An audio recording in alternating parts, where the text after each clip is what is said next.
Welcome to the Level Up English podcast, the best place to come to practice the English language, learn about the British accent and culture, with me, your host, Michael Lavers. Hello, English learners, and welcome back to the podcast. This is Level Up English, and my name is Michael. Hope you're doing well. It's a kind of bright, cloudy day here today, and I am recording just before lunchtime, so I'm excited to go get my lunch in a minute. But before we do that, I've got a very, very useful episode for you today. And I'm going to be covering the IELTS exam. I get so many requests to do this, so many people suggesting this topic, and I'm in two minds about it. I have two opinions about it, because on the one hand, I know many of you are studying for the IELTS exam, and this content will hopefully be useful for you. But on the other hand, many of you are not. Most of you are not, in fact. And I know that some of you might be turned off by this topic. But I do want to kind of point out that I think one great thing about the IELTS exam is even if you're not going to take the exam, studying for the exam is actually quite helpful for your English. Many exams out there are actually not that helpful in terms of improving your English. You might just be ticking boxes, A, B, C, or D, or something very simple like that. But for the IELTS exam, I actually think a lot of the content is beneficial, and you can learn a lot from listening and focusing on the exam. So I'm not suggesting that everyone takes the exam. I'm merely saying that hopefully this episode will be useful to you whether you're taking the exam or not. It might give you some ideas that you can implement into your English studies. But yeah, of course, it will be mostly focused on the exam. I want to give you that warning right away. But we're going to start quite generally today. So many people ask me about how they can get a good score on the exam. And that's what I'm going to cover today. How you can get a good score, tips and tricks to pass the exam and get your desired grade. But I will make another episode in the future about each question type. So I think I might do an episode for tricks and tips on improving your listening, improving your reading, and the different skills in IELTS. I think that'll be a future project for me. But today it's going to be more general. I'm going to be covering each type, like listening, reading, speaking, writing, but it will be more general. It won't be so specific today. I might mention this again at the end, but just before we get into it today, maybe it's a good time to give a shout out to my IELTS training course over at Level Up English. It's included in the membership, no extra cost to you. You can take part in the IELTS training course, which has many, many lessons and practice questions and tips on how you can pass the exam. You're welcome to reply and do your own practice in the course to get feedback on that as well. And it's done by myself and Ehsan, who was on the podcast before, and he is a trained professional IELTS examiner. So I think it's a really good course. I think that could help you a little bit more with your IELTS exam. And as always, that can be found at levelupenglish.school and the members button right at the top of the page. So let's get into some general advice for the exams now. So the first one I came up with is one that I see everyone getting wrong, and this is start preparing as early as you can.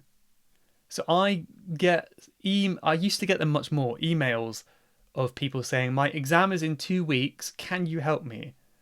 And I will never say no. I will say that if you have the time, I'll do my best to help you. But I can't promise we're going to make much progress, because 2 weeks is just not enough.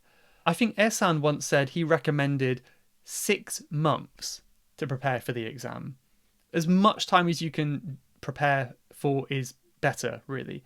If you're going to take the exam, maybe plan it for a year ahead. going to take it next year, for example. Really, really prepare in advance.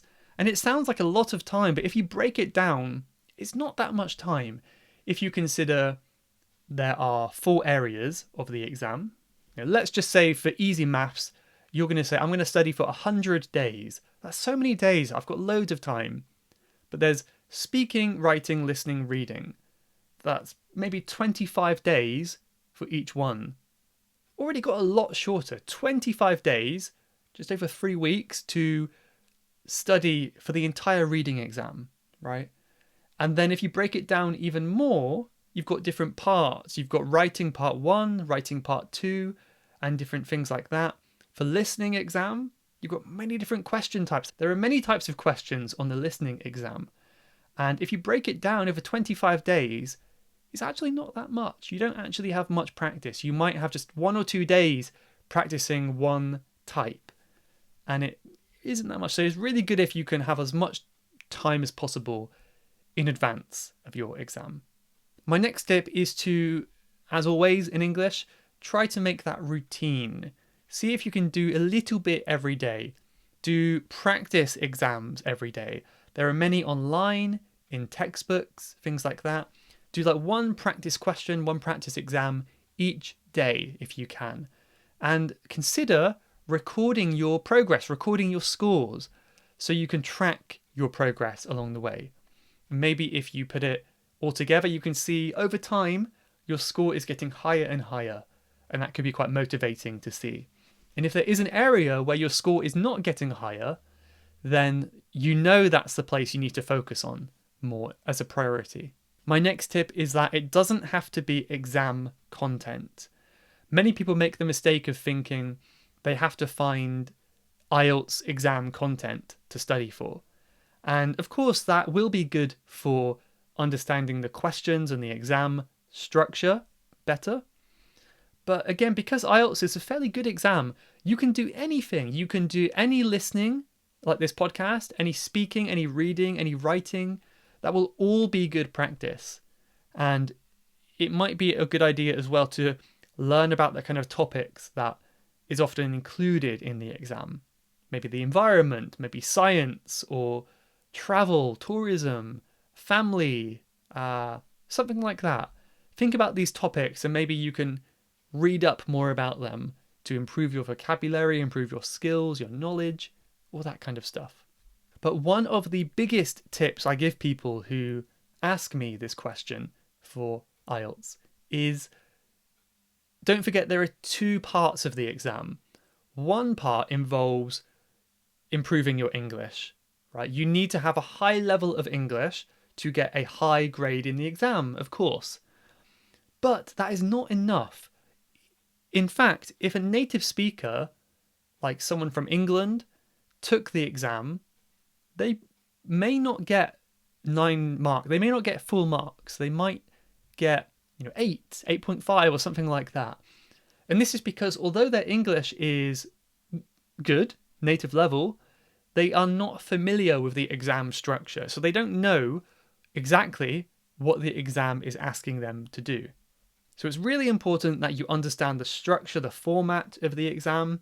You can get a good overview by just typing in on Google IELTS exam format and go to their official website. There's a good overview there.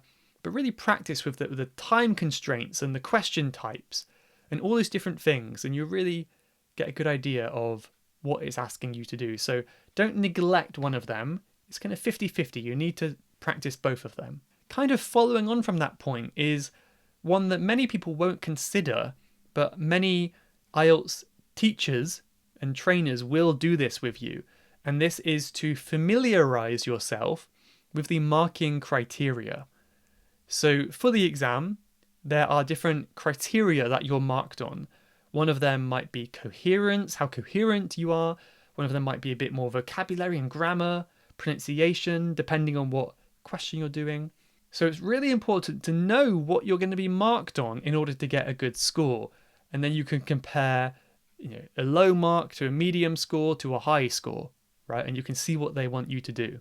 So you can find this quite easily on Google. Again, just type in IELTS marking criteria and you can see some examples there.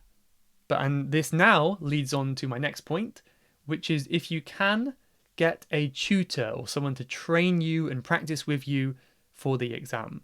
I think this goes such a long way of taking the stress out of it. What I do in my IELTS lessons, for example, is go through different skills that you need to prepare for the exam using some kind of PowerPoint presentations. So we build up your skills in your weak areas, and usually I would set a question as homework. The student can practice what they learned in the lesson as homework, and that can then be reviewed together at the beginning of the following lesson. And I find this way is quite effective, but see, it just gives us that structure. So you've got someone you can ask questions to, can give you feedback on your progress, on your weak areas, and it also gives you the structure so you know where to go next. So if you can afford it, get a tutor. It's a really good idea. It's an investment, right? You're paying a lot for the exam, you're paying for the teacher, but you're investing in your future. Of course, it is expensive though, so if you cannot afford it, don't worry, it's not essential, it's just a really good idea. When it comes to the questions themselves, I would recommend start doing practice questions from day one. Just start the practice questions right away and get a feel for them, get in the habit of doing them, and eventually start to time yourself. So get used to the time limits, the time constraints of the exam. So you want to set a timer and try to, say, finish your writing in that allotted time. The first time you try it, honestly, you probably won't get it in time. Don't feel bad about it. I recommend keep trying a day after day after day, and your goal is to get that time lower and lower and lower until you are well within the time limit. Okay, I will make an episode in the future on how you can approach each specific question type and tactics on how you can do it more quickly. But I think that's one good trick, is you can just keep timing yourself and trying to lower your level every day, lower that time limit every day. My next tip, I think I mentioned it before, very simply, focus on your weak areas. It's very tempting, right, in English to want to focus on what you're good at, because what you're good at is more fun. But really you want to see what you're really bad at, maybe what you hate as well is probably going to be the same. And focus on that as much as you can, give more attention to that, right, if you're bad at that. And if you have taken some exam before, or maybe you have taken a practice exam, you can also see by your score, which score was the lowest. Maybe it was writing or reading. Focus on that one a little bit more. Here's another thing that I like to do in my lessons, and that is look at example answers online to get an idea of what is expected of you. And then you can study these. So they're not always going to be perfect, keep that in mind, but it gives you some idea, right? There's many examples online. If you just search for IELTS exam, let's say writing part 2, example answer. And then you can see the structure of their answer. You can see what, why you think it might be good. Could be good vocabulary, could be good grammar included, good structure. Think about that stuff and then try to emulate that, copy that for yourself without cheating, right? So those are my general tips for you for the exam. A bit more specific now, let's say in reading, for the reading exam, I think it's one of the hardest ones, in my opinion. And as I said before, get familiar with the common topics of the exam. So any reading that you do in these areas, as I mentioned before, environment, science, tourism, family, memories, hobbies, that kind of stuff, work, try to expand your vocabulary in these areas. So if you have like this daily reading practice, you can be learning vocabulary every day, which will help you in the exam because there will be many, many words that you do not know, probably. A really good tip for the exam, but I think maybe generally as well, is to get in the habit of reading without relying on a dictionary. So this is the skill of guessing the meaning of a word based on the context of the sentence. And yeah, what I would normally recommend is you read it twice if you like. The first time, don't use any dictionary. Try to read it and understand as much as you can. The second time, you can use a dictionary. You can, if it's really, really stuck and you're not sure what it means, then you can use it.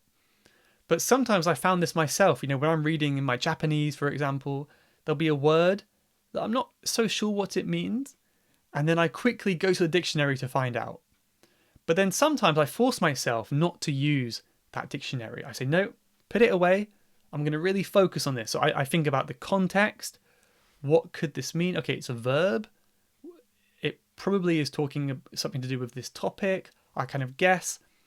Also, whether it is Japanese or English, you can also kind of see what that word is constructed of. So you have some kind of prefix or suffix that you can guess or something like that. And you can often guess the meaning of the word if you really put your mind to it. And that's a really important skill in the exam, is getting comfortable with not knowing the meaning, because that's what native speakers do. When I read a book in English, I don't know all the words. There are some words that are new for me. And to be honest, I don't often look them up. I just kind of go, yeah, it's not important. I can tell from the context it's not an important word. So get comfortable with that, because that will happen in the exam. You will not know every word, and that's fine. Again, when it comes to your reading practice, try to focus on academic texts if you can, especially if you're taking the academic exam, and focus on subjects that you're less comfortable with. Don't just focus on the ones that you really enjoy. Focus on some harder ones that you're not so familiar with. When you are reading, it's a good idea to practice underlining key words. So when there's some important information, put a line underneath it to help you identify what the important parts are. And this is something that you can also do in your exam as well. And the final tip for reading is to practice different reading techniques, which you can do in your exam practice, such as skimming, scanning, and more kind of intensive reading. So if you're skimming, you're kind of looking over a text very quickly to find the general gist, the meaning of the text. If you're scanning, you're looking for one specific piece of information. This is such an important skill in IELTS. You might have to scan for a name. And it's a really good skill to look for these capital letters to find someone's name in a big chunk of text. Or maybe the question will be, when was this person born? And you have to scan the text looking for numbers really quickly. It's a really good skill. For the listening exam, I just have one tip for now, which is to familiarize yourself with different accents. So you might want to practice listening to British, American, Australian, and New Zealand accents. So hear them, try to get used to them. And if you're not comfortable with one of them, maybe you want to put a bit more focus onto that one so you don't have any surprises in the exam. Speaking exam is quite scary for many people. It's the shortest one, about 14 minutes maximum, but it is quite scary. So one tip is to stay calm, right? Easier said than done, but practicing will help you be calmer. The more you practice, the more you can focus on staying calm, not worrying. The day before the exam, rather than trying to cram as much as you can into your studies, try just to focus on being calm, meditating, go for a walk. Think about the big picture. It's not the end of the world. It's just an exam. Small part of your life. Not a big deal. Get calm. Get in that mindset of being calm, comfortable, confident. I think that's always a good way to go before the exam, but that's my preference anyway. When it comes to your speaking practice, try to get in the habit of expanding your answers. If someone asks you a question, if you're practicing for the exam and recording your voice, maybe they say, do you like to cook? If you just said yes, that's not a good answer. That's a terrible answer. But you might want to say, oh yes, I love to cook. In fact, it was just yesterday I cooked a huge roast dinner for my family and everyone loved it. So it was a great success. That would be a very good answer because I expanded on my simple yes a little bit more. Get in the habit of doing that with things like because, in fact, which. Use these words to expand on your sentence a bit more.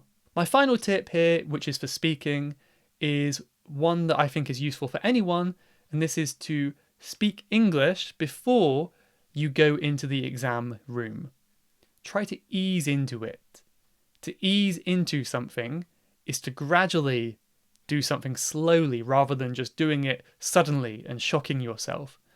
So if you have an English lesson, it's much better if you can practice speaking English, even to yourself, 15 minutes before you start.